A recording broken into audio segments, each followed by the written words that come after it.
আসসালামু আলাইকুম ভিউয়ার্স, আশা করি সকলে ভালো আছেন। আজকে যে বাড়ির ডিজাইনটি আপনাদেরকে দেখাচ্ছি, এই বাড়িটি করা হচ্ছে দুইতলা ফাউন্ডেশন করে একতলা করা হচ্ছে।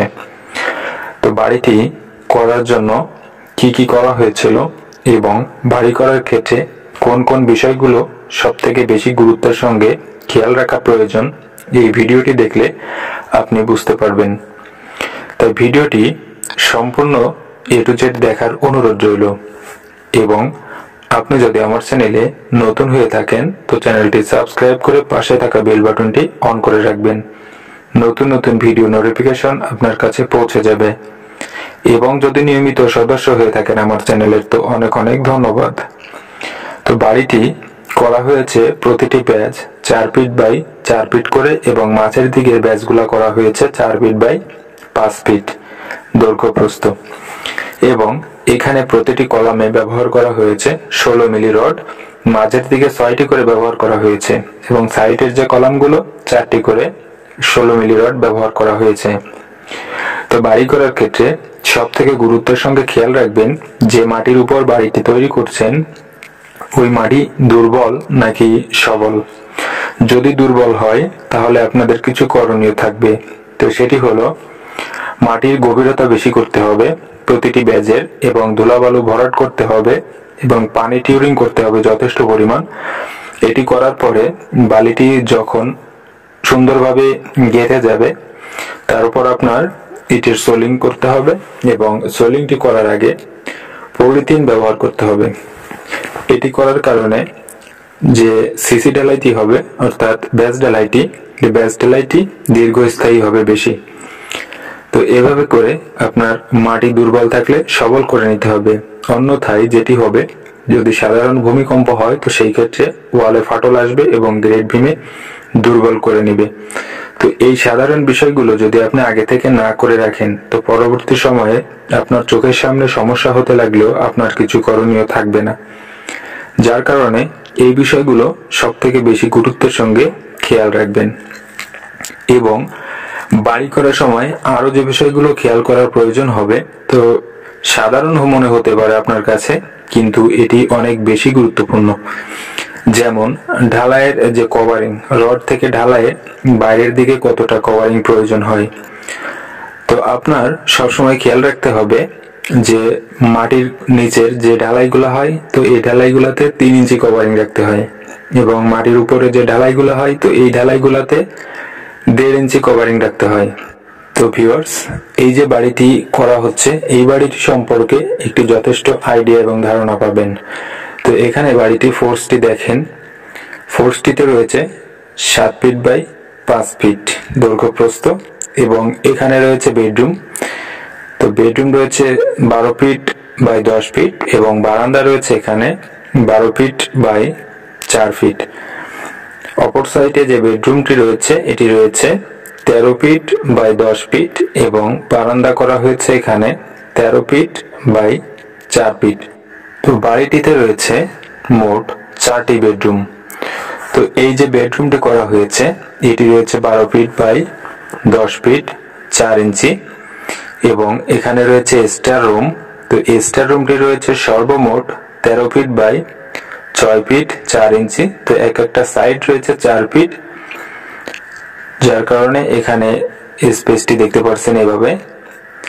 তো এখানে আরেকটি বিষয় রয়েছে, 2টি টয়লেট। তো এই টয়লেটটি রয়েছে কমন 6 ফিট 4 ইঞ্চি এবং 4 ফিট 4 ইঞ্চি। এখানে রয়েছে একটি বেডরুম, এটি রয়েছে 13 ফিট বাই 10 ফিট। এখানে রয়েছে অ্যাটাচড একটি toilet 6 feet 4 inch by 4 feet 4 inch. এই সাইডে রয়েছে ডাইনিং এবং কিচেন রুম। তো ডাইনিং রুমটি রয়েছে 12 ফিট বাই 5 ফিট 7 ইঞ্চি, এবং এখানে রয়েছে কিচেন রুম। তো এই কিচেন রুমটি রয়েছে 12 ফিট বাই 5 ফিট। তো বাড়িটির দৈর্ঘ্য প্রস্থ রয়েছে, এদিকটায় রয়েছে 31 ফিট 8 ইঞ্চি এবং এদিকটায় রয়েছে 37 ফিট 5 ইঞ্চি। মোট স্কোয়ার ফিট রয়েছে বাড়িটিতে 1185 স্কোয়ার ফিট। এখানে জায়গার প্রয়োজন হয়েছে বাড়িটি করতে 2.72 শতক জায়গা এবং 1.8 65 কাঠা জায়গায় বাড়িটি নির্মাণ করা হয়েছে। তো এই যে বাড়িটি করা হচ্ছে, এই বাড়িটি বর্তমান সময়ে কমপ্লিট করতে খরচ হবে প্রায় 23 লক্ষ টাকা। তো এটি যেহেতু অনেক ব্যয়বহুল এবং বড় করে করা হচ্ছে, যার কারণে এটি কোনোভাবেই বলা সম্ভব না কম খরচের বাড়ি। তো এটি অনেক ব্যয়বহুল একটি বাড়ি। তো আজকের ভিডিওটি মূল উদ্দেশ্য হলো বাড়ি করার ক্ষেত্রে সবথেকে গুরুত্বের সঙ্গে যে বিষয়গুলো আপনার খেয়াল করার প্রয়োজন হবে, এবং অবশ্যই এই কথাগুলো আপনি যদি মেনে বাড়ির কাজটি করেন তো সেই ক্ষেত্রে সব দিক থেকে সুবিধা পাবেন।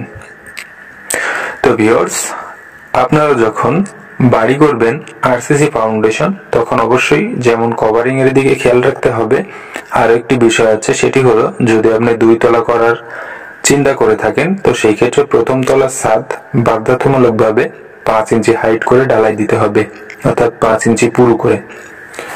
কারণ দ্বিতীয় তলার ফ্লোরের একটি প্রেসার থাকবে এবং ঢালাইয়ের কভারিং এর ক্ষেত্রে যেটি প্রয়োজন হবে সবকিছু মিলিয়ে 5 ইঞ্চির কম দিলে আপনার জন্য ঝুঁকি এসে যাবে।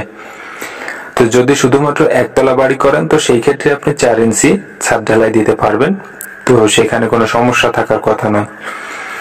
তো প্রতিটা সেক্টরে এবং প্রতিটা স্টেপে আপনার বাড়ি করার জন্য হিসাব বাধ্যতামূলক, এবং এই কথাগুলো যদি আপনি সুন্দরভাবে মেনে বাড়ির কাজটি করতে পারেন তাহলেই আপনি সব থেকে বেশি লাভবান হবেন এবং বাড়ির কাজটি অবশ্যই অনেক বেশি সুন্দর হবে। তো ভিউয়ার্স, আমার এই চ্যানেলের মাধ্যমে যতগুলো ভিডিও দেখানো হয় প্রতিটা ভিডিওর A to Z step by step আপনাদের সামনে তুলে ধরা হয়ে থাকে। তারপরেও জানি না কিসের জন্য আপনাদের বুঝতে অসুবিধা থাকে, তারপরেও আমি কমেন্ট বক্সের মাধ্যমে অনেক কিছু জবাব দিয়ে থাকি।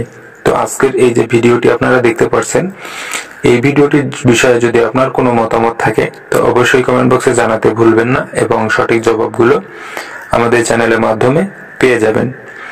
এবং আমাদের বর্তমান সময়ে যতগুলো ভিডিও দেখতে পারবেন প্রতিটা ভিডিওর স্ক্রিনে নাম্বার পেয়ে যাবেন, এবং যদি আপনি স্ক্রিনে নাম্বার না পান তার ডিসক্রিপশন চেক করলে নাম্বার পাবেন। তো সেই নাম্বারে যোগাযোগ করে আমাদের সঙ্গে বাড়ি করার কন্ট্যাক্টের ব্যাপারে যোগাযোগ করতে পারবেন।